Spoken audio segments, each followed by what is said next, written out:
أعوذ بالله من الشيطان الرجيم. بسم الله الرحمن الرحيم. اقرأ باسم ربك الذي خلق خلق الإنسان من علق اقرأ وربك الأكرم الذي علم بالقلم علم الإنسان ما لم يعلم. محترم حاضرین کرام اور خواتین اسلام، ہر قسم کی تعریف و توصیف، حمد و ستائش، کبریائی اور بڑائی، تحمید، تمجید اور تسبیح اللہ رب العالمین وحدہ لا شریک لہ، خالق کائنات، مالک ارض و سما کے لیے لائق اور سوا ہے۔ درود اور سلام نازل ہو اس دنیا فانی کی طرف بھیجے گئے تمام انبیاء اور رسول پر بالعموم، اور بالخصوص ہمارے نبی جناب محمد رسول اللہ صلی اللہ علیہ وسلم پر، اللہم صلی وسلم مبارک علیہ۔ حضرات گرامی، عربی سال کا ذوالقعدہ مہینہ چل رہا ہے اور اس مہینے کے بعد ذوالحجہ کا مہینہ آنے والا ہے، جس مہینے میں حج کیا جاتا ہے، جس مہینے میں اللہ سبحانہ و تعالیٰ کے نام سے قربانی کی جاتی ہے اور اس کی رضا کو حاصل کرنے کی کوشش کی جاتی ہے۔ حج کا ماحول ہے، جن لوگوں نے فارم بھرا ہے، جن لوگوں کا حج کے لیے نام آ چکا ہے، وہ لوگ حج کی تیاریاں کر رہے ہیں، اور ہم ان لوگوں نے جنہوں نے حج کے لیے فارم نہیں بھرا یا جن کے پاس استطاعت نہیں ہے، جو حج کے لیے نہیں جا سکتے، جن کا حج کے لیے نام مقبول نہیں ہوا، ہم سب عید الاضحیٰ کی تیاری کر رہے ہیں اور قربانی کی تیاری کر رہے ہیں۔ محترم حاضرین، اس ماحول میں ہمیں حج کی فرضیت اور اس کی اہمیت کو جاننا بہت ضروری ہے۔ حج جس طرح سے ہمارے یہاں نماز، روزہ اور زکوٰۃ کا معاملہ ہے، اسی طرح سے حج کا بھی معاملہ ہے۔ حج اسلامی شعائر میں سے ایک اہم شعیرہ ہے۔ حج اسلام کی بنیادوں میں سے ایک اہم بنیاد ہے۔ بخاری مسلم کی روایت ہے، عبداللہ بن عمر رضی اللہ تعالیٰ عنہما نے روایت کیا ہے کہ اللہ کے رسول صلی اللہ علیہ وسلم نے فرمایا، بنی الاسلام علی خمس، اسلام کی بنیاد 5 چیزوں پر رکھی گئی۔ یہ حدیث آپ بار بار سنتے رہتے ہیں، اور بار بار آپ کو یہ حدیث اس لیے سنائی جاتی ہے تاکہ اسلام کی جو اہم چیزیں ہیں، اسلام کے جو ارکان ہیں، ان ارکان کے بارے میں ہمارے اور آپ کے پاس معرفت موجود ہے۔ آپ صلی اللہ علیہ وسلم نے فرمایا کہ اسلام کی بنیاد 5 چیزوں پر رکھی گئی: شہادت ان لا الہ الا اللہ وان محمد رسول اللہ، لا الہ الا اللہ محمد رسول اللہ صلی اللہ علیہ وسلم کی گواہی دینا، واقام الصلاۃ، نماز کی پابندی کرنا، وایتاء الزکوٰۃ، زکوٰۃ کی ادائیگی کرنا، وصوم رمضان، اور رمضان المبارک کے روزے رکھنا، والحج، اور حج کرنا، اور بعض الفاظ میں ہے ان استطاع الیہ سبیلا، کہ حج کرنے کی طاقت اگر ہو تو حج کرنا۔ نبی صلی اللہ علیہ وسلم نے اس حدیث میں ان 5 بنیادوں کا ذکر کر کے یہ بات ہمارے لیے صاف کر دی، واضح کر دی کہ حج اگر کسی شخص پر واجب ہے تو اس کے لیے اس کو ادا کرنا بھی واجب ہے۔ ضروری ہے کہ وہ حج کرے۔ کوئی بھی شخص حج سے راہ فرار اختیار نہیں کر سکتا، کوئی شخص حج سے بھاگ نہیں سکتا، اور یہ اسلامی ایک طریقہ ہے تربیت کا۔ اسلام ہماری کس چیز پر تربیت کر رہا ہے؟ ہماری خواہشات پر ہماری تربیت کر رہا ہے، خواہشات کو کنٹرول کرنے پر ہماری تربیت کر رہا ہے۔ نماز کی پابندی کیوں لگائی؟ کیونکہ نماز کی پابندی کرنا یہ کوئی آسان کام نہیں ہے، نماز کی پابندی کرنا ایک مشکل کام۔ نفس نہیں چاہتا نماز کی پابندی کرنا، نفس نہیں چاہتا فجر کے وقت اٹھنا، نفس نہیں چاہتا یہ ظہر، عصر، مغرب اور عشاء کے اوقات کا خیال رکھنا، لیکن اس کے باوجود اللہ سبحانہ و تعالیٰ نے اس کو فرض کیا تاکہ نفس پر کنٹرول کرنے کا سلیقہ ہمیں آ سکے۔ رمضان المبارک میں بھوکے رہنے کا حکم دیا۔ کیوں بھوکے رہنے کا حکم دیا؟ تاکہ آپ کو نفس پر کنٹرول کرنے کا سلیقہ ہو، کیسے آپ خواہشات پر کنٹرول کر سکتے۔ یہ چیزیں ان چیزوں کے ذریعے سے تربیت کی جا رہی، کیونکہ دنیا میں اور فتنے آئیں گے۔ اگر انسان اپنے آپ کو یہاں پر نہیں سنبھال سکا تو جو دوسرے فتنے آئیں گے نا، وہاں پر نہیں سنبھال سکتا۔ حج بھی اسی تربیت کا ایک حصہ ہے۔ اللہ سبحانہ و تعالیٰ نے حج کو فرض کیوں کیا؟ کیونکہ انسان کے اندر خواہشات میں ایک اہم خواہش مال کی خواہش ہے، ایک بڑی خواہش، بڑی حرص، بڑی لالچ، مال کی لالچ، اور مال کی لالچ کی وجہ سے کتنے فتنے، کتنے فسادات پیدا ہو رہے ہیں، مجھے آپ کے سامنے گنانے کی ضرورت ہے۔ ہم سب کے سامنے واضح ہے اور ظاہر ہے کتنے فساد، کتنے فتنے۔ عام طور پر 2 ہی چیزوں کو فتنے کی وجہ بتائی جاتی ہے، ایک مال ہے اور دوسرا عورت۔ اس کے علاوہ اور فتنے کا ذریعہ کیا ہے؟ اور اگر فتنے کے اسباب ہوں گے بہت کم ہیں، لیکن زیادہ فتنے انہی چیزوں کی وجہ سے ہو رہے ہیں۔ اسلام ہماری تربیت کر رہا ہے، آپ کو حج کرنا ہے، مال خرچ کرنا ہے، آپ کو مال خرچ کرنا ہے، مال لگانا ہے تاکہ آپ حج کریں۔ اور ایسا نہیں ہے کہ آج ہی خرچ ہوتا ہے، پہلے بھی خرچ ہوتا ہے۔ پہلے بھی جو لوگ حج کرنے جاتے تھے نا تو ان کو اتنا ہی خرچ کرنا پڑتا تھا جتنا آج ہمیں اور آپ کو حج کے لیے خرچ کرنا پڑ رہا ہے۔ چاہے وہ مدینہ کے رہنے والے افراد ہوں، سعودی عرب کے کسی شہر کے رہنے والے افراد ہوں، چاہے وہ دنیا کے کسی ملک کے رہنے والے افراد ہوں، سب کو خرچ کرنا پڑتا ہے۔ اللہ ہے کہ تھوڑا اونچا نیچا ہوگا، 19-20 کا فرق ہوگا، لیکن خرچ سب کو برابر کرنا ہے۔ آج کے زمانے میں ہوائی جہاز سے ہم سفر کرتے ہیں، اس میں کرایہ لگتا ہے، خرچ آتا ہے، لیکن پہلے کے زمانے میں لوگ اونٹ سے سفر کرتے تھے یا گھوڑے سے سفر کرتے تھے۔ اب جو شخص اونٹ سے سفر کر رہا ہے، گھوڑے سے سفر کر رہا ہے، کیا اس کو مال خرچ کرنے کی ضرورت نہیں؟ اس کو اونٹ پہلے خریدنا پڑتا تھا، وہاں کرایہ میں کوئی اونٹ نہیں دیتا تھا، بہت کم ایسا ہوتا تھا کوئی کرایہ میں اونٹ دیتا، کوئی دیتا تھا تو فتن دے دیتا تھا، جاؤ لے جاؤ آپ حج کرو مجھے بھی ثواب ملے گا۔ کرایہ پر لینے کا وہاں پر سوال نہیں تھا، پہلے اونٹ خریدنا پڑتا تھا، اونٹ کی قیمتیں بہت زیادہ ہوتی، پھر اس اونٹ کی پرورش کرنی ہوتی، اس اونٹ کو تیار کرنا پڑتا تھا، اس اونٹ کو کھلانا پلانا پڑتا تھا تاکہ وہ لمبا سفر کرنا ہے، لمبا سفر کر سکے۔ وہ مدینہ سے لے کر کوئی شخص جا رہا ہے، آج کے زمانے میں روڈ کے حساب سے 450 کلومیٹر کا فاصلہ ہے۔ پہلے کے زمانے میں کوئی نارمل رفتار سے چلتا تھا نا تو 15 سے 20 دن اس کو لگتے تھے۔ اب 15 سے 20 دن میں اونٹ کو بھی کھلانا ہے، خود کے لیے بھی کھانے کا انتظام کرنا ہے، تو کیا ان چیزوں میں خرچ نہیں ہے؟ اللہ سبحانہ و تعالیٰ نے اسی وجہ سے حج کو فرض کیا ہے تاکہ مال کی جو حرص ہمارے یہاں پیدا ہوتی نا اس کو ختم کیا جائے۔ تو یہ حج جو ہے اسلامی شعائر میں سے ایک شعیرہ ہے، اسلام کا ایک بنیادی رکن ہے جس کے بغیر کوئی کسی بھی انسان کا اسلام مکمل نہیں ہو سکتا۔ اسی وجہ سے سنن ابو داؤد، سنن ابن ماجہ میں روایت ہے، عبداللہ بن عباس رضی اللہ تعالی عنہما راوی ہیں، فرماتے ہیں کہ اللہ کے رسول صلی اللہ علیہ وسلم نے ہمیں خطبہ دیا اور آپ صلی اللہ علیہ وسلم نے خطبے میں فرمایا یا ایھا الناس ان اللہ قد كتب علیکم الحج فحجوا، اے لوگو اللہ سبحانہ و تعالیٰ نے تمہارے اوپر حج کو فرض کیا ہے لہذا حج کیا کرو۔ آپ صلی اللہ علیہ وسلم نے امر کا صیغہ استعمال کیا اور اس سے پہلے کتبہ کا لفظ استعمال کیا۔ کتبہ یکتبو کا معنی لکھنا بھی آتا ہے اور کتبہ یکتبو کا معنی فرض کرنا بھی آتا ہے، واجب کرنا بھی آتا ہے۔ نبی صلی اللہ علیہ وسلم نے فرمایا اللہ نے فرض کر دیا ہے، واجب کر دیا ہے، فحجوا، حج کرو۔ نبی صلی اللہ علیہ وسلم نے یہ کہا تو صحابہ کرام میں سے ایک صحابی جن کا نام اقرع بن حابس التمیمی رضی اللہ تعالی عنہ ہے، ان کو شبہ ہوا کہ نبی صلی اللہ علیہ وسلم جب عام طور پر حج کی فرضیت کے بارے میں کہہ رہے ہیں تو شاید ہر سال حج کرنا فرض ہے۔ وہ پوچھ بیٹھے، کہا افی کل عام یا رسول اللہ، اے اللہ کے رسول صلی اللہ علیہ وسلم کیا ہر سال حج کرنا ہمارے لیے فرض ہے؟ فسکت، نبی صلی اللہ علیہ وسلم خاموش رہے۔ آپ کو تھوڑا غصہ آیا کیونکہ نبی صلی اللہ علیہ وسلم اس طرح کے سوالات نہیں چاہا کرتے۔ فسکت، آپ کو غصہ آیا، آپ خاموش رہے۔ پھر دہرایا گیا سوال کو، افی کل عام یا رسول اللہ، اے اللہ کے رسول کیا ہر سال حج کرنا فرض ہے؟ نبی صلی اللہ علیہ وسلم نے فرمایا لو قلت نعم لوجبت، اگر میں نے ہاں کہہ دیا نا تو ہر سال تمہارے لیے حج کرنا فرض ہو جائے گا، اور اگر ایسا ہو جائے گا وَلَمَا اسْتَطَعْتُمْ، تم طاقت بھی نہیں رکھ سکتے۔ کون اس بات کی طاقت رکھتا ہے کہ ہر سال حج کرے؟ سعودی عرب میں رہنے والے افراد جن کے لیے حج کرنا آسان ہے، جن کے لیے کچھ چند کلومیٹر کا سفر ہے، ان کے لیے بھی ہر سال حج کرنا آسان ہے۔ وَلَمَا اسْتَطَعْتُمْ وَلَا تُطِيقُونَ، تم طاقت بھی نہیں رکھ سکتے، تم حج کر بھی نہیں سکتے ہر سال۔ وَلَكِنَّهُ حَجَّةٌ وَاحِدَةٌ، آپ صلی اللہ علیہ وسلم نے فرمایا البتہ ایک حج فرض ہے پوری زندگی میں۔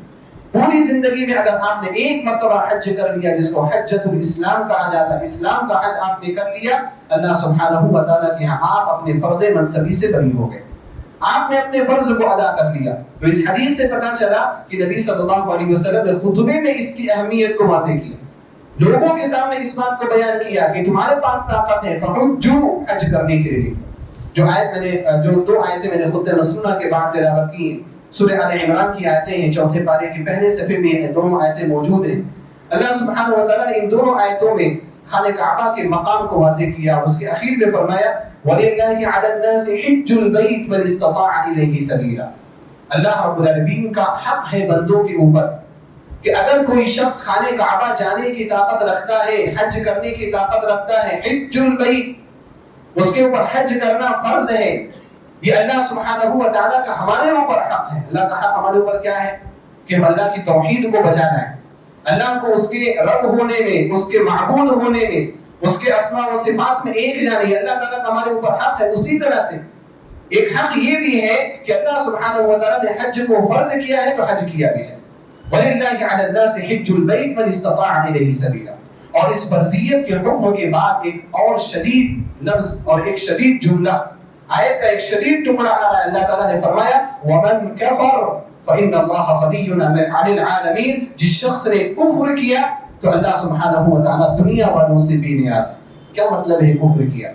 یہاں پر کفر کی بات یا کفر کا لفظ ذکر کرنے کا کیا سبب ہے، کیا وجہ ہے اللہ تعالیٰ نے کفر کا لفظ ذکر کیا؟ یہاں پر کفر ومن کفر جو اللہ سبحانہ و تعالیٰ نے کہا، یہ اس بات کی طرف اشارہ ہے، علماء کی اقوال، مفسرین کے اقوال کو سامنے رکھتے ہوئے، کہ اگر کوئی شخص حج کی طاقت رکھنے کے باوجود، مال ہونے کے باوجود، ساری آسانیاں ہونے کے باوجود حج نہیں کرتا تو یہ ایک قسم کا کفر ہے۔ ومن کفر ایک قسم کا یہ کفر ہے، اگرچہ وہ کفر اکبر نہیں ہے، دار اسلام سے خارج کرنے والا کفر نہیں ہے، ایسا نہیں ہے کہ وہ کافر ہو جائے گا، لیکن کفر دون کفر ہے، کفر اصغر ہے۔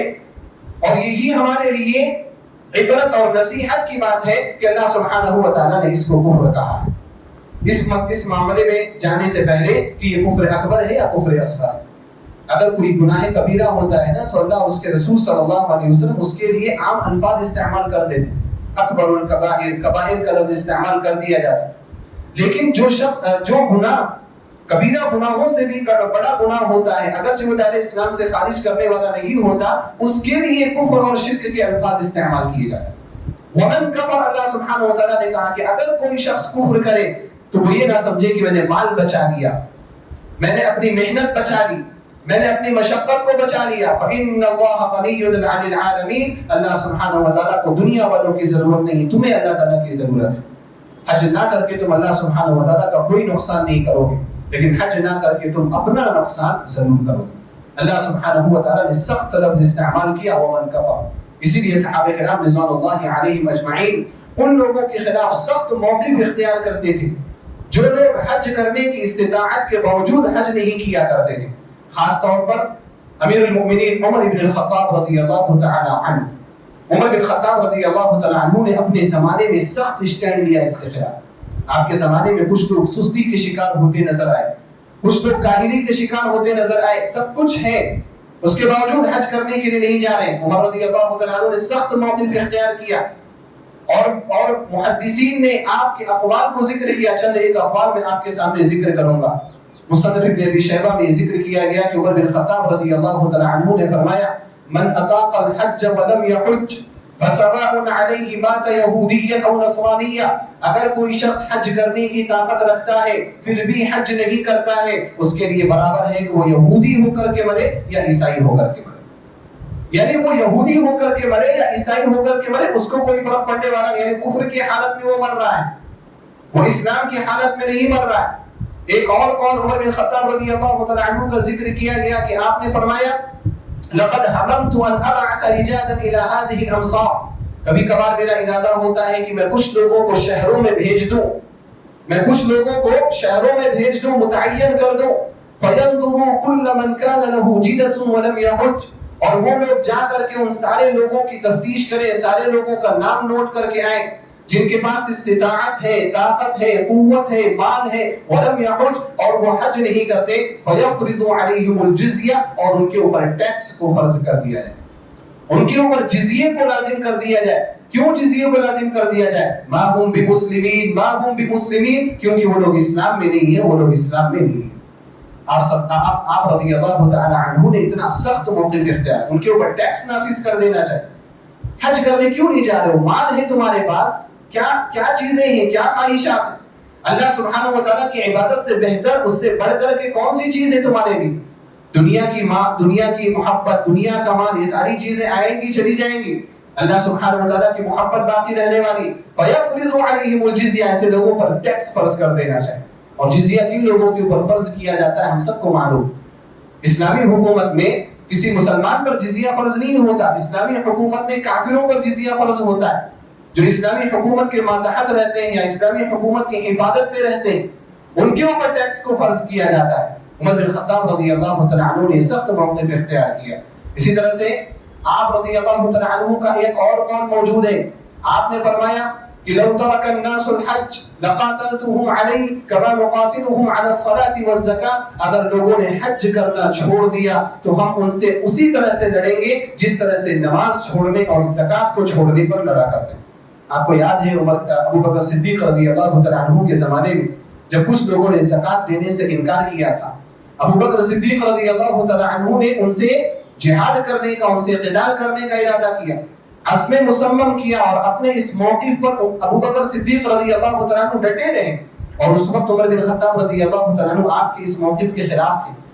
آپ کا یہ کہنا تھا کہ یہ لوگ مسلمان ہیں، انہوں نے کلمہ پڑھا ہے، انہوں نے لا الہ الا اللہ محمد رسول اللہ صلی اللہ علیہ وسلم کی گواہی دی، ان سے کیسے لڑ سکتے ہیں، ان سے کیسے جہاد کریں گے؟ ابو بکر صدیق رضی اللہ تعالیٰ عنہ نے عزیمت والا جملہ کہا تھا، واللہ لو منعونی عقالا كانوا يؤدونه الى رسول اللہ صلی اللہ علیہ وسلم لقاتلتهم على منعه، اللہ کی قسم اگر یہ اونٹ کو باندھنے والی رسی بھی زکات میں دینے سے انکار کریں گے تو میں اس رسی کو لینے کے لیے بھی ان سے لڑائی کروں گا۔ ابو بکر صدیق رضی اللہ تعالیٰ عنہ کی جب عزیمت کو دیکھا عمر رضی اللہ تعالیٰ عنہ نے، تو وہ بھی اس بات کے قائل ہو گئے اور وہ بھی یہ کہنے لگے کہ اللہ رب العالمین نے ابو بکر رضی اللہ تعالیٰ عنہ کے سینے کو جس چیز کے لیے کھول دیا ہے یقیناً وہی چیز حق ہے، اور یہی چیز عمر بن خطاب رضی اللہ تعالیٰ عنہ کے زمانے میں آئی۔ حج کرنے سے لوگوں نے سستی کی جب راہ اختیار کی، عمر رضی اللہ تعالیٰ عنہ اسی موقف کو اختیار کیا جو موقف ابو بکر صدیق رضی اللہ تعالیٰ عنہ نے اختیار کیا۔ کیا کہا؟ لقاتلتهم علیہ کما نقاتلهم علی الصلاة والزکاة، حج کرنے کی طاقت ہے اس کے باوجود حج نہیں کرتے، میں ان سے ویسے ہی لڑائی کروں گا جس طریقے سے نماز چھوڑنے والوں سے لڑائی کرتا ہوں، جس طرح سے زکوٰۃ کا انکار کرنے والوں سے لڑائی کرتا ہوں۔ حضرت عمر رضی اللہ تعالیٰ عنہ کی جو 3 اقتباسات یا 3 الفاظ، 3 آثار جو میں نے ذکر کیے، یہ بتاتے ہیں کہ خلیفہ راشد خلفائے راشدین میں سے دوسرے خلیفہ راشد نے حج کو کس نظر سے دیکھا ہے اور حج کا مقام ان کے یہاں کیا تھا۔ اور بھی آثار موجود ہیں، اور بھی اقوال موجود ہیں اس تعلق سے سلف کے۔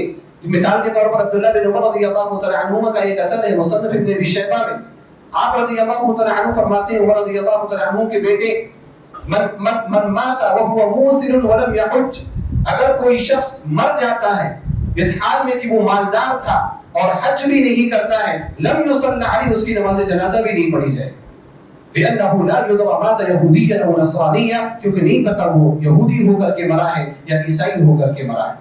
اور عبداللہ بن عمر رضی اللہ تعالیٰ عنہ یہی آیت سورہ آل عمران کی آیت جو میں نے آپ کے سامنے ذکر کی، وَمَنْ كَفَرَ فَإِنَّ اللَّهَ غَنِيٌّ عَنِ الْعَالَمِينَ، اس آیت کی تفسیر میں کہا کرتے تھے کہ جو شخص طاقت رکھنے کے باوجود حج نہیں کرتا اور اسی حالت میں وہ مر جاتا ہے تو وہ شخص کل قیامت کے دن اس حال میں آئے گا مکتوب بین عینیہ کافر، کہ اس کے دونوں آنکھوں کے درمیان کافر لکھا ہوا ہو۔ استغفر اللہ العظیم، استغفر اللہ العظیم۔ عبداللہ بن عمر رضی اللہ تعالیٰ عنہ کا استدلال۔ اسی طرح سے عبداللہ بن عباس رضی اللہ تعالیٰ عنہ نے بیان فرمایا، لو ترک الناس الحج ولم يحج احد ما اذن بعده، اگر لوگ حج کرنا چھوڑ دے اور اس طرح سے حج کرنا چھوڑ دے کہ کوئی بھی شخص حج نہ کرے، ما نذروا بعده، اس کے بعد ان کو مہلت نہیں دی جائے گی، اللہ سبحانہ و تعالیٰ کا عذاب ان کے اوپر نازل ہو جائے۔ حج کرنا آسان ہے، حج کرنے کی طاقت ہے، پھر بھی حج نہ کی جائے، یہ اللہ رب العالمین کے عذاب کو دعوت دینے والی چیز ہے۔ ان اقوال اور ان آیات اور حدیث کی روشنی میں یہ بات معلوم ہوتی ہے کہ حج کا مقام اسلام میں کیا ہے۔ لیکن افسوس جس طرح سے ہم نے نماز کو سائیڈ کر دیا، جس طرح سے ہم نے زکوٰۃ کو سائیڈ کر دیا، جس طرح سے ہم نے رمضان کے روزوں کو سائیڈ کر دیا، ہم نے حج کو بھی اسی طریقے سے سائیڈ کر دیا۔ آج لوگ پیسے اکٹھا کرتے ہیں، آج لوگ پیسے جمع کرتے ہیں، دوسرے ممالک کا سفر کرتے ہیں، دوسرے ممالک میں گھومتے پھرتے ہیں، دوسرے ممالک کی سیاحت کرتے ہیں، لیکن پیسہ اکٹھا کر کے حج کرنے کے بارے میں غور و فکر نہیں کرتے۔ آپ ان الفاظ اور ان آثار کو اپنے ذہن میں رکھیں، کتنا سخت موقف ہے اور کتنے سخت اقوال ہیں حج نہ کرنے والوں کے تعلق سے۔ ایسے لوگوں کو ہوش میں آنا چاہیے، عبرت اور نصیحت حاصل کرنی چاہیے۔ اگر اللہ سبحانہ و تعالیٰ نے مال دیا ہے حلال طریقے سے تو اللہ سبحانہ و تعالیٰ یہ بھی پوچھے گا کہ اس مال کو آپ نے خرچ کہاں کیا تھا۔ اگر وہ مال اللہ رب العالمین کی رضا میں خرچ ہوا تو ٹھیک، لیکن اللہ سبحانہ و تعالیٰ کی رضا میں خرچ نہیں ہوا، ایک ایک پائی کا، ایک ایک روپے کا، ایک ایک پیسے کا حساب اللہ سبحانہ و تعالیٰ نے یہاں دینا۔ تو حج کی فرضیت ہے، حج کا مقام ہے، اس کو اس طرح سے سستی میں اور کاہلی میں سائڈ نہیں کرنا چاہیے۔ اور یہ جو حج ہے، اگر حج صرف فرض ہوتا، صرف واجب ہوتا اور اس کے دنیاوی اور اخروی فوائد نہ ہوتے تو بھی سمجھ میں آنے والی بات تھی کہ لوگ حج نہ کریں۔ حج کے دنیاوی اور اخروی فوائد بھی ہیں، دنیا میں بھی آپ کو حج کا فائدہ ملے گا، آخرت میں بھی آپ کو عظیم فائدہ ملے گا۔ اس کے باوجود انسان حج کیوں نہ کرے، کیوں اپنا پیسہ حج میں خرچ نہ کرے؟ بہت سارے فوائد حج کے آتے ہیں، میں چند فضائل آپ کے سامنے رکھنا چاہتا ہوں۔ حج کے فوائد میں سے ایک بڑا فائدہ یہ ہے کہ انسانی زندگی میں جو گناہ سرزد ہوتے رہتے ہیں، یہ حج پورے گناہوں کا کفارہ ہو جاتا ہے۔ علماء کے ہاں یہ اختلاف ہے اس چیز میں کہ وہ کبیرہ گناہوں کا کفارہ ہوتا ہے یا صغیرہ گناہوں کا کفارہ ہوتا ہے، لیکن اس میں صحیح بات یہ ہے کہ حج کرنے اگر کوئی شخص جا رہا ہے، کبیرہ گناہوں سے توبہ کر لیتا ہے، حقوق العباد بندوں کے جو حقوق ہیں ان کو ادا کر کے جاتا ہے، تو انشاءاللہ اس کا یہ حج جو ہے اس کے لیے کبیرہ گناہوں کے لیے بھی کفارہ ہو جائے گا۔ اور اس بات کی واضح دلیل صحیح مسلم میں موجود ہے۔ عمرو بن عاص رضی اللہ تعالی عنہ نے جب اسلام قبول کیا، آپ رضی اللہ تعالی عنہ نے اپنے اسلام کا قصہ سنایا، واقعہ بتایا آپ نے۔ اس میں آپ نے یہ ذکر کیا کہ لما وقع الاسلام فی قلبی، جب میرے دل میں اسلام داخل ہو گیا، پیوست ہو گیا، اسلام کی محبت پیدا ہو گئی، میں نبی صلی اللہ علیہ وسلم کے پاس اسلام قبول کرنے کے لیے آیا، آپ کے ہاتھ پر بیعت کرنے کے لیے آیا۔ نبی صلی اللہ علیہ وسلم کے پاس جب آئے، آپ صلی اللہ علیہ وسلم نے ان سے کہا کہ عمرو بن عاص آپ ہاتھ بڑھائیے، عمرو بن عاص رضی اللہ تعالیٰ عنہ نے کہا نبی صلی اللہ علیہ وسلم سے، ابسط یمینک فلیبایع، آپ اپنا ہاتھ بڑھائیے، میں آپ کے ہاتھ پر بیعت کرنا چاہتا ہوں۔ اللہ کے رسول صلی اللہ علیہ وسلم نے اپنا ہاتھ بڑھایا مصافحہ کرنے کے لیے، بیعت کرنے کے لیے۔ عمرو بن عاص رضی اللہ تعالیٰ عنہ نے جیسے دیکھا کہ نبی صلی اللہ علیہ وسلم نے اپنا ہاتھ بڑھایا، انہوں نے اپنا ہاتھ پیچھے کھینچ لیا۔ اللہ کے رسول صلی اللہ علیہ وسلم نے پوچھا، ما لک یا عمرو، عمرو کیا معاملہ ہے؟ آپ نے خود کہا کہ اپنا ہاتھ بڑھائیے، میں نے ہاتھ بڑھایا بیعت کرنے کے لیے، آپ نے اپنا ہاتھ پیچھے کھینچ لیا، مالک کیا معاملہ ہے، کیوں آپ نے ایسا کیا؟ تو عمرو بن عاص رضی اللہ تعالیٰ عنہ نے کہا، اردت ان اشترط، میں ایک شرط لگا کر کے آپ سے بیعت کرنا چاہوں گا، میں ایک شرط لگاؤں گا، میری ایک بات ہے، میری ایک ڈیمانڈ ہے، آپ اگر اس کو پوری کر دیں گے تو میں آپ سے بیعت کر لوں گا، اسلام کو قبول کر لوں گا۔ اللہ کے رسول صلی اللہ علیہ وسلم نے پوچھا، ماذا تشترط، کیا شرط رکھنا چاہتے، کیا ہے تمہاری ڈیمانڈ؟ انہوں نے کہا، ان یغفر لی، میرے تمام گناہ بخش دیے جائیں، میری صرف یہی ڈیمانڈ ہے۔ اللہ، آگے بڑھنے سے قبل اس موضوع سے تھوڑا ہٹ کر کے اس پر بھی نظر کریے۔ آپ اسلام قبول کرنے کے لیے آ رہے ہیں، کچھ بھی مانگ سکتے تھے نبی صلی اللہ علیہ وسلم سے، اور اس وقت پتہ ہے ہمیں کہ آپ صلی اللہ علیہ وسلم ان لوگوں کے اوپر مال خرچ کیا کرتے تھے جو لوگ اسلام قبول کرنا چاہتے تھے۔ اونٹ کے 100 اونٹ ایک ایک آدمی کو دیا ہے نبی صلی اللہ علیہ وسلم۔ عمرو بن عاص رضی اللہ تعالیٰ عنہ کہیں کی زمین مانگ سکتے تھے، پلاٹ مانگ سکتے تھے، اونٹ مانگ سکتے تھے، مال غنیمت جو ملے اس میں کچھ حصہ اپنا لگوا سکتے تھے، کچھ بھی مانگ سکتے تھے، لیکن کیا مانگا انہوں نے؟ ان یغفر لی، میرے سارے گناہ بخش دیے جائیں۔ بہرحال نبی صلی اللہ علیہ وسلم نے جب یہ جملہ سنا، اللہ کے رسول صلی اللہ علیہ وسلم مسکراتے ہوئے کہا، کیونکہ ہلکی سی بات ہے، معمولی سی بات ہے، آپ نے فرمایا، اما علمت یا عمرو ان الاسلام يهدم ما كان قبله، اے عمرو کیا آپ کو نہیں پتا کہ اسلام گزشتہ تمام گناہوں کو ختم کر دیتا، چاہے وہ صغیرہ ہو چاہے کبیرہ، وان الهجرة تهدم ما كان قبلها، اور ہجرت یعنی اگر کوئی شخص کسی شہر کو چھوڑ کر کے کسی ایسے شہر میں جاتا ہے جہاں اسلام پر وہ آزادی کے ساتھ عمل کر سکے، اسی کو ہجرت کہا جاتا ہے، یہ ہجرت بھی گزشتہ گناہوں کا کفارہ ہو جاتی ہے۔ وَأَنَّ الْحَجَّ يَهْدِمُ مَا كَانَ قَبْلَهُ، اور حج بھی گزشتہ تمام گناہوں کا کفارہ ہو جاتا ہے۔ پتہ کیا چلا کہ حج جو ہے گزشتہ تمام گناہوں کا کفارہ ہے، بلکہ ایک حدیث میں یہ بات معلوم ہوتی ہے کہ انسان جب حج کر کے واپس پلٹتا ہے اور شروط، ارکان اور تمام قواعد کے مطابق اگر اس نے حج کیا ہے تو وہ ایک نو مولود کی طرح سے، جدید مولود کی طرح سے، نئے بچے کی طرح سے وہ واپس لوٹتا ہے۔ صحیح بخاری سے مسلم کی روایت ہے، ابو ہریرہ رضی اللہ تعالی عنہ کی حدیث ہے، فرماتے ہیں کہ اللہ کے رسول صلی اللہ علیہ وسلم نے فرمایا، من حج للہ فلم يرفث ولم يفسق رجع كيوم ولدته امه، جو شخص اللہ کے لیے حج کرے، اخلاص ضروری ہے، من حج للہ، جو اللہ کے لیے حج کرے، فلم یرفث ولم یفسق، اور حج میں وہ نہ تو فحش گوئی کرے اور نہ ہی گناہ کے کام کرے، قواعد کے مطابق، اصول کے مطابق خشوع خضوع کے ساتھ حج کرے، رجع کیوم ولدتہ امہ، تو جب وہ پلٹ کر کے اپنے وطن کو آتا ہے اس کی حالت ایسی ہوتی ہے گویا کہ آج ہی اس کی ماں نے اس کو جنا ہو، آج ہی وہ پیدا ہوا ہو۔ پیدا ہوئے بچے پر کیا گناہ ہے؟ بچے پر بلوغت تک کوئی گناہ نہیں لکھا جاتا ہے، بالغ ہونے کے بعد اس کے اوپر گناہ لکھے جاتے ہیں۔ اور جہاں کا یوم ولدتہ امہ، اس سے اور اہم چیز، اس سے بڑی چیز ہمیں اور آپ کو کیا چاہیے؟ کل بنی آدم خطاء، ہر بنی آدم گناہ گار ہے، ہر انسان گناہ گار ہے، میں بھی گناہ گار ہوں، آپ میں سے ہر شخص گناہ گار ہے۔ کیا ہماری خواہش یہ نہیں ہے کہ اللہ سبحانہ و تعالی ہمارے گناہوں کو بخشے؟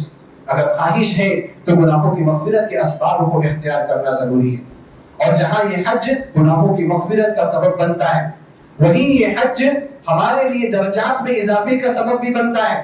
اللہ کے رسول صلی اللہ علیہ وسلم نے فرمایا، امام بیہقی رحمہ اللہ نے شعب الایمان میں اس روایت کو ذکر کیا، عبداللہ بن عمر رضی اللہ تعالی عنہ راوی فرماتے ہیں، ما ترفع ابل الحاج رجلا ولا تضع يدا، حج کرنے والے حاجی کا اونٹ جب بھی کوئی قدم اٹھاتا ہے یا کوئی قدم رکھتا ہے، الا كتب الله له بها حسنة، اللہ سبحانہ و تعالی ہر قدم کے بدلے ایک نیکی لکھتا ہے، او محا عنه سیئة، ہر قدم کے بدلے اللہ تعالی ایک گناہ کو معاف کرتا ہے، او رفعه بها درجة، ہر قدم کے بدلے اللہ سبحانہ و تعالی اس کے ایک درجے کو بلند کرتا ہے۔ اور یہ درجے کی بلندی دنیا کے اعتبار سے بھی ہے اور آخرت کے اعتبار سے بھی۔ اللہ سبحانہ و تعالی آپ کی دنیاوی اسٹیٹس کو بھی بدلتا ہے، اور اللہ سبحانہ و تعالی آپ کی اخروی اسٹیٹس کو بھی، جنت کے درجات کو بھی بدلتا ہے، کیونکہ جنت میں درجات ہیں، جنت میں کیٹیگریز ہیں، ہر شخص اپنے اعمال کے حساب سے کیٹیگری کا، درجے کا مستحق ہوگا۔ جو شخص ان نیکیوں پر عمل کر کے، ان نیکیوں پر چل کر کے اپنے درجات کو بڑھا لے گا، اللہ سبحانہ و تعالی کے ہاں اس کے درجات بلند ہوں گے۔ یہ حج جو ہے گناہوں کا کفارہ تو ہے ہی، درجات کی بلندی کا سبب تو ہے ہی، ساتھ ہی ساتھ دنیا کے اندر جو فقیری آتی ہے، جو محتاجگی آتی ہے، جو بحثانی آتی ہے، جو بھوک کا شکار ہو کر کے جو لوگ مر جاتے ہیں، ان ساری چیزوں کے لیے وہ کفارہ، ان ساری چیزوں کا بہترین حل ہے۔ آج ہم لوگ رونا روتے ہیں نا کہ مہنگائی بہت بڑھ رہی ہے، بحثانی بہت بڑھ رہی ہے، غربت بہت بڑھ رہی ہے، اور اس کے لیے حکومت کو ٹانا دیتے ہیں۔ ہو سکتا ہے حکومت کوئی وجہ ہو، ذریعہ ہو، لیکن سارے اہم ذرائع ہمارے یہاں سے ہو کر کے گزرتے ہیں۔ ہمارے اعمال کی وجہ سے قحط سالی ہوتی ہے، ہمارے گناہوں کی وجہ سے اللہ سبحانہ و تعالی بارش کو روکتا ہے، ہمارے اعمال کی وجہ سے، ہمارے گناہوں کی وجہ سے رزق تنگ کر دیا جاتا ہے۔ اللہ تعالیٰ نے فرمایا سورہ طٰہٰ میں، وَمَنْ أَعْرَضَ عَنْ ذِكْرِي فَإِنَّ لَهُ مَعِيشَةً ضَنْكًا، جو شخص میرے ذکر سے اعراض کرے گا، اللہ سبحانہ و تعالیٰ اس کے رزق کو تنگ کر دیتا ہے۔ آپ اللہ سبحانہ و تعالیٰ کے قریب ہو، اللہ سبحانہ و تعالیٰ آپ کو سکون کی زندگی عطا کرے گا۔ تو یہ حج جو ہے یہ غربت کو بھی دور کرتی ہے۔ عبداللہ بن مسعود رضی اللہ تعالیٰ عنہ سے روایت ہے، فرماتے ہیں کہ اللہ کے رسول صلی اللہ علیہ وسلم نے فرمایا، صحیح بخاری کی روایت ہے، تابعوا بین الحج والعمرہ، نبی صلی اللہ علیہ وسلم فرمایا مسلسل حج اور عمرے کرتے رہا کرو، مسلسل حج اور عمرے مسلسل کرتے رہا کرو۔ کیوں؟ فَإِنَّهُمَا يَنْفِيَانِ الْفَقْرَ وَالذُّنُوبَ، کیونکہ حج اور عمرے یہ فقر کو، محتاجگی کو دور کرتے ہیں، والذنوب گناہوں کو ختم کرتے ہیں، كَمَا يَنْفِي الْكِيرُ خَبَثَ الْحَدِيدِ وَالذَّهَبِ وَالْفِضَّةِ، جس طرح سے آگ لوہے، سونے اور چاندی کے زنگ کو ختم کر دیا کرتی ہے، اسی طرح سے حج جو ہے یہ آپ کی غربت کو بھی ختم کر دیتا ہے، آپ کے گناہوں کو بھی ختم کر دیتا ہے۔ والحجۃ المبرورہ لیس لہ جزاء الا الجنہ، اور اگر خالص حج کیا جائے، خشوع خضوع کے ساتھ حج کیا جائے تو اس کا بدلہ جنت کے علاوہ کوئی اور نہیں، جنت ہی اس کا بدلہ ہے۔ تو نبی علیہ الصلوۃ والسلام نے واضح کر دیا فإنہما ينفیان الفقر والذنوب، محتاجگی دور ہوگی، فقر و فاقہ دور ہوگا۔ شیطان ہے نا، وہ شیطان خرچ نہیں کرنے دینا چاہتا، الشیطان یعدکم الفقر، شیطان تم سے نا محتاجگی کے وعدے کرتا ہے کہ تم نے اگر خرچ کر دیا، حج کر لیا، تمہارا سارا پیسہ ختم ہو جائے، پھر کہاں سے اکٹھا کرو۔ شیطان ذہن میں یہ ڈالتا ہے ابھی بچی کی شادی کرنی، کیسے حج کرو۔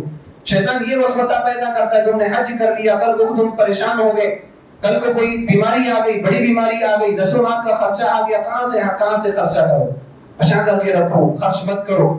اللہ رب العالمین کی راہ میں خرچ کرنے سے روکتا ہے، بخل کی طرف لے کے جاتا ہے، کنجوسی کی طرف لے کے جاتا ہے، لیکن اللہ سبحانہ و تعالیٰ کا وعدہ کیا ہے؟ نبی صلی اللہ علیہ وسلم کی زبانی فَإِنَّهُمَا يَنْفِيَانِ الْفَقْرَ وَالذُّنُوبَ، کہ یہ حج اور عمرہ یہ فقر و فاقہ کو بھی دور کرتے ہیں اور گناہوں کو بھی دور کرتے ہیں. اور اس سے بڑا بدلہ اور اس سے بڑا فائدہ کیا چاہیے کہ اگر کوئی شخص حج کرتا ہے تو اس کا بدلہ جنت ہے. ابو ہریرہ رضی اللہ تعالیٰ عنہ کی روایت ہے, اللہ کے رسول صلی اللہ علیہ وسلم نے فرمایا, صحیح بخاری صحیح مسلم میں حدیث موجود ہے, العمرۃ اذا العمرۃ کفارۃ لما بینہما, ایک عمرے کے بعد دوسرا عمرہ کیا جائے, دونوں عمروں کے درمیان جو گناہ ہوتے ہیں ان کا کفارہ بن جاتا ہے. والحج المبرور لیس له جزاء الا الجنہ, حج مبرور کا جنت کے علاوہ کوئی بھی بدلہ نہیں, اس کا بدلہ حج مبرور کا جنت ہی ہے. آپ نے صحیح حج کیا ہے تو اللہ سبحانہ و تعالیٰ کے یہاں آپ نے جنت کو اپنے لیے واجب کر دیا, جنت کی ضمانت آپ کو دی جاتی. لہذا ہم سب کو چاہیے کہ ہم اگر مستطیع ہیں, طاقتور ہیں, تو ہمیں حج کرنا چاہیے. ہمارے پاس پیسے ہیں, پیسوں کو جوڑنا چاہیے, سیونگ کرنی چاہیے. خاص طور پر حج کے لیے ایک الگ بات ہے کہ سیونگ آپ کر رہے ہیں, اس کے بعد کوئی اور وجہ پیدا ہو گئی, کوئی سبب پیدا ہو گیا, اس کے بعد آپ حج نہیں کر سکے, یہ ایک الگ بات ہے. لیکن حج کی نیت ہی نہ رکھنا, حج کے لیے تیاری ہی نہ کرنا, یہ بہت خطرناک عمل ہے. آپ کے پاس پیسے اکٹھا ہو رہے ہیں, آپ اس کو اکٹھا کرتے رہیں. آپ جو کام کر رہے ہیں دنیا میں, اس میں سب سے پہلے حج کو مقدم رکھیے کہ میں حج کر لوں گا. لڑکیوں کی شادی, لڑکوں کی شادی ہوتی رہے, اللہ سبحانہ تعالیٰ نے ان کو پیدا کیا, اللہ تعالیٰ ان کا جوڑا بنا دے گا, کوئی نہ کوئی سبب پیدا ہو جائے. 1000 لوگ 2000 لوگ نہیں ہوں گے ولیمے میں, شادی میں 150 لوگوں میں بھی تو شادیاں ہو سکتی ہیں, 10 لوگوں میں بھی شادی ہو سکتی. شادی ہی معتبر ہے, شادی ہی مقصود ہے, شادی کیسے بھی ہو جائے. لیکن حج نہیں کیے اگر اور اس دنیا سے چلے گئے, بات یہودیت اور نصرانی یا یہودیت یا نصرانیت پر موت ہو رہی ہے, یہ انسان کے لیے کتنا خطرناک. تو ہم سب کو کوشش کرنی چاہیے کہ ہم حج کریں, حج کو ایسا معمولی نہ سمجھیں. میرا جو موضوع ہے وہ یہ ہے کہ ہم حج نہ کر کے بھی کون سے ایسے اعمال ہیں جن پر عمل کر کے ہم حج کا ثواب حاصل کر سکتے ہیں. لیکن ان اعمال کی اہمیت اور ان کی افادیت اور ان کی فضیلت آپ کو اسی وقت سمجھ میں آئے گی جب آپ کو حج کی فرضیت سمجھ میں آئے, حج کے فوائد سمجھ میں آئیں. اس لیے آج کے خطبے میں نے صرف اتنا ذکر کیا ہے کہ حج کا مقام کیا ہے, حج کا مرتبہ کیا ہے, حج کی فضیلت کیا ہے, حج کے فوائد کیا ہیں, تاکہ ہم اپنے ذہن میں حج کو پہلے رکھیں اور اس کے بعد وہ اعمال جو حج کا ثواب دیتے ہیں, حج کے برابر جن کا درجہ ہے, ان اعمال کی طرف ہم رغبت کر سکیں گے. پہلی باتوں پر اپنی بات ختم کروں گا, انشاءاللہ آگے کے خطبے میں وہ اعمال ذکر کیے جائیں گے. اللہ سبحانہ و تعالیٰ سے دعا ہے کہ العالمین تو ہم سب کے ذہنوں میں, ہم سب کے دل و دماغ میں حج کی اہمیت اور فضیلت کو پیوست فرما دے. العالمین تو ہم سب کو اس لائق بنا کہ ہم خانہ کعبہ کی زیارت کر سکیں, ہم حج کر سکیں, ہم عمرہ کر سکیں. العالمین تو ہم سب کو کفر سے, شرک سے اور نفاق سے محفوظ فرما. العالمین شیطان کے وسوسوں سے, مال کی بے جا حرص اور لالچ سے محفوظ فرما. العالمین تو ہم سب کو فرائض کی پابندی کرنے کی توفیق عطا فرما, نمازوں کی پابندی بھی ہو, حج بھی ہو. العالمین تو ہمارے عبادات کو شرف قبولیت عطا فرما. العالمین تو ہمارے سارے گناہوں کو معاف فرما, کبیرہ گناہوں کو بھی معاف فرما, صغیرہ گناہوں کو بھی معاف فرما. العالمین تو ہم سب کو جنت الفردوس میں داخل فرما. العالمین جو لوگ بیمار ہیں ان کو شفایابی عطا فرما, جو مقروض ہیں ان کے قرض کی ادائیگی میں ان کی مدد فرما, جو معاشی طور پر پریشان ہیں العالمین تو ان کی پریشانیوں کو دور فرما. العالمین جو لوگ اس دنیا سے جا چکے اہل توحید ہیں ان کی مغفرت فرما, ان کے قبر کو منور فرما, ان کو جنت الفردوس میں جگہ عطا فرما. ہم سب کو اسلام اور ایمان پر زندہ فرما اور ہمارا خاتمہ لا الہ الا اللہ محمد رسول اللہ پر فرما. آمین. آخر دعوانا